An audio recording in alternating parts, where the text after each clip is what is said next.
Well, why do you want to do it? Well, I want to be happier. Well, why do you want to do it? Because I want to be rich. Really? Like, what specifically is the reason?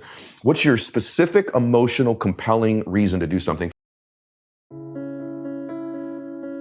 No, what I was going to say was that I think I wasn't intentional about what I really wanted. Well, you know what I really wanted? I wanted to be happier. Like, if you really get down to it, I wanted to be happier. And I thought, well, if I make professional baseball, then I'll be happier. And I think a lot of people, they think they want these things, but if you really strip it down, at least for me, I just wanted to be happier. I wanted to be more fulfilled. And I thought baseball would get me that because these guys look pretty happy. Yeah. And it was a childhood dream that I carried with me into adulthood. But as I became a little bit older, bro, I was like, you know what really fulfills me? You know what really makes me happy? Not hitting a round ball with a wooden bat over someone's head. Yeah. It's actually making a difference for another human being. And to be honest with you, it shocked me because I really had never even conceived that would be something that would fulfill me. Yeah. Why would that fulfill me? Working with kids or you don't get a lot of money for doing it. Why would that be a dream? Yeah. Yet it's the thing that filled me up more than anything I've ever done in my life to this day. One thing that occurs to me is that oftentimes in our life, our dreams don't show up in the package we thought they'd show up in. Oh, so good. That was not a dream that in any way I thought would be a package I would uncover. Oftentimes, even who you end up eventually falling in love with might not be the person you pictured when you were 10 years old or 14 years old. Yeah. Dreams show up. Even my other careers, other businesses, they weren't things I really thought I would be doing, right? They show up in unique packages, but everything happens for you and not to you. And I just fundamentally believe that. And I grew up, my dad's my best friend now, but my dad was an alcoholic while I was a child. Ironically, my dad's drinking in many ways, his alcoholism happened for me and not to me. Although it's so hard to understand that when you're a little boy and you have all this chaos and anxiety in your life and fear. But one thing I give you 3 things it gave me. Number one, when my dad would come home, when he would, I'd have to deduce really quickly. I have to look at him and be present. Which dad am I getting? Am I getting happy, sober dad who wants to play with me? Or am I getting drunk, kind of angry, disconnected, mean dad? Wow. And so I built these skills as a young man because of my dad's drinking, of being present with people and assessing them, really. Second thing that happened was my dad got sober. I'm now living back at his house as a grown man, and he comes back from the AA meeting, first sobriety meeting, and says, hey, I got you a job. You're getting off the bed tomorrow morning. Get down to McKinley Home for Boys. I said, what is that? He goes, I don't know, but I got you a job at $6 an hour. Show up 6 a.m. I walk in the door at that 6 a.m. meeting. I said, I'm here for the job. What is it? I said, I have no idea. My dad sent me here. I'm like, holy crap. And I walk down to Cottage 8, and all the boys, there's 10 boys there, all 8 to 10 years old, getting ready for school. And I open the door and the whole room stops and they all stop and stare at me. And little did I know in that moment, my life would change. I became their father, their big brother. I went trick-or-treating. I was there for Christmas. I'd do their homework with them. As a young man, athlete, full of ego, I'm getting chills. I had to serve these boys. And the third thing my dad's drinking did for me is it equipped me for that moment. Because these boys all had the same anxiety. They were wards of the court. Their parents were dead, incarcerated, or had molested them. And so although I didn't have that kind of anxiety, I knew what it was like to be a little 8-year-old boy and be fearful and be scared.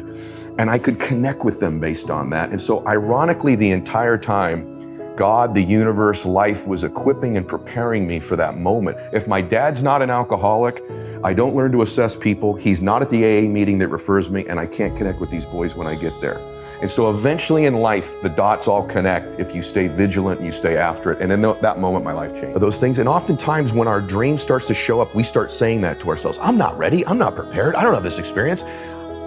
They're going to figure out I don't even know what I'm doing. But the truth is, there were a lot of things in my life that equipped me for that moment, that made that moment mine, and that there's a wisdom in the universe that sort of guides you in the right direction, you drawing upon previous experiences that you didn't even know were preparing you for these moments.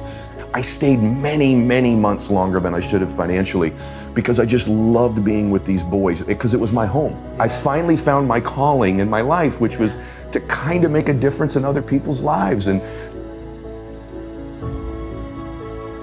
a mistake I see people make is they're going to delay their happiness. I will give myself permission to feel bliss when I get to the house, when I get the promotion, when I find a relationship. And they delay it thinking, that I got to wait for this future destination. The challenge is you're going to bring you with you to your beach house. And I can tell you because I've been there. You can be in the most beautiful places in the world, but if you don't enjoy your own company, if you don't love yourself, you are not going to love the building that you're housed in. You have to love yourself. The second thing is achievers. They think, well, if I let myself enjoy this right now, I'm going to lose all my drive and ambition. So far is I don't really enjoy myself, and that keeps my drive alive. Nothing could be further from the truth. What you're doing is you're robbing your brain of dopamine when you don't celebrate your victories, when you don't enjoy it, and you are heading right towards a place called burnout if you don't celebrate and enjoy and have bliss in your life. But a lot of achievers wrongfully believe this, and I used to believe it. I was sort of miserable. I was building a house. We were building a dream home, and I ended up coming there. They were inside working on it, and I walked in. I was angry this day, mad about business and mad something about the house. And all of the men working in my home were these beautiful Latin men. Their music's playing, they're dancing, they're having a great time working on my home. And if you measured life in that moment by happiness, they were beating me terribly because although I had these external things, I was robbing myself from any bliss in that moment. It was ironic. The man building the mansion was miserable and the men in there working on it were blissful. And it just struck me watching it that day. I said, shame on you. And what I was lacking, as you talk so beautifully about, was gratitude. I didn't have sincere, specific gratitude. I was grateful for being alive, grateful for the breeze, not grateful for the specific, beautiful things in my life. The more specificity you give to the things you're grateful about, the compounding effect of that emotion has in your life. And so it simply means this: you can live blissfully and still want to achieve and have an incongruence between what you know you're capable of and where you are. So you achievers, you know what you're great at doing? You're great at getting what you want. You're great at getting what you're intentional about. The reason you are not happy, this is a real fact, you are not intentional about making that a priority in your life. Just the power of intention, of pursuing it, of looking for it. There's a part of your brain called the reticular activating system. And you achievers use this system far better than everybody else in the world. It's a filter, basically. It filters out all the things in your life that aren't important to you. So you don't feel the blood rushing through your left ear. You're not thinking about the clothes on your back. It's why when you're in a room and there's 100 people in the room and someone calls out your name, you hear it above all the other auditory noises. So when you achievers really get intentional about pursuing bliss, pursuing happiness, your reticular activator begins to filter that into your awareness. You will begin to see, experience, hear, feel things that were always in your environment that you were screening out before because it wasn't a part of your intention. Wow. So intention is a huge thing. Identity is kind of like that thermostat on the wall right there. There's a thermostat. That thermostat regulates the temperature of this room. So it's pretty cold outside today, actually. It's still 73 degrees in here. The external conditions don't change the regulated temperature. Your identity, your self-worth, the values and truths you hold to be true about yourself are your personal identity. They regulate your life. They're a thermostat setting. And so regardless of what external things happen, you see, if it's really cold outside there, this room turns the heater on, heats it back up to 73. If it's super hot outside, it will cool it back down to 73 degrees. It's not the external conditions, it's the internal thermostat that governs your life. It will govern everything. That's why often in your life, you'll get life going. Maybe you've got really fit for a while or you've made a bunch of money and then all of a sudden you wake up 6 months later and you're back at that weight again you don't want and you're financially back where you were. You've turned the air conditioner back down to get life comfortable where you believe you deserve it. So this thing regulates everything. You can have everything else in your life together. Fitness or faith or happiness or money. If you're a 73 degree or you are going to get 73 degrees eventually, just like this room. How'd I alter it? I believe in the power of other human beings, and I believe God uses other people to alter our thermostat. I've told you 3 times today, intentionally, I want to spend more time with you.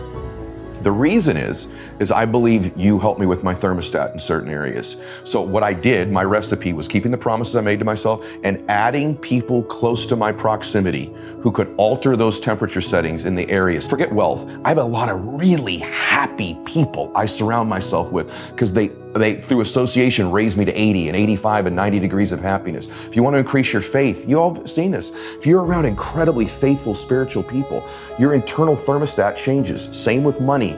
You can't be around super fit people in your proximity and not eventually become more fit through proximity. So mine has been proximity of people that raise my temperature setting. Dude, that is such a great analogy again. That's the mistake we're making. We're letting if you just left the doors open and you took the thermostat off, your temperature would be based on what's happening outside. Today's not the best day weather-wise, we'd be freezing in here. Freezing, and that's how most people live, bro. That is exactly how we live. Yeah. Let the outside decide the inside. Got it. And you just let it figure out, wow, that is such a great way of looking at it. And for the record, I want everybody to understand this. I only know this because I lived the wrong way so long. I wasn't born with it. By the way, something I still navigate, I still protect, to use some of the terminology. I protect people, the proximity of people around me.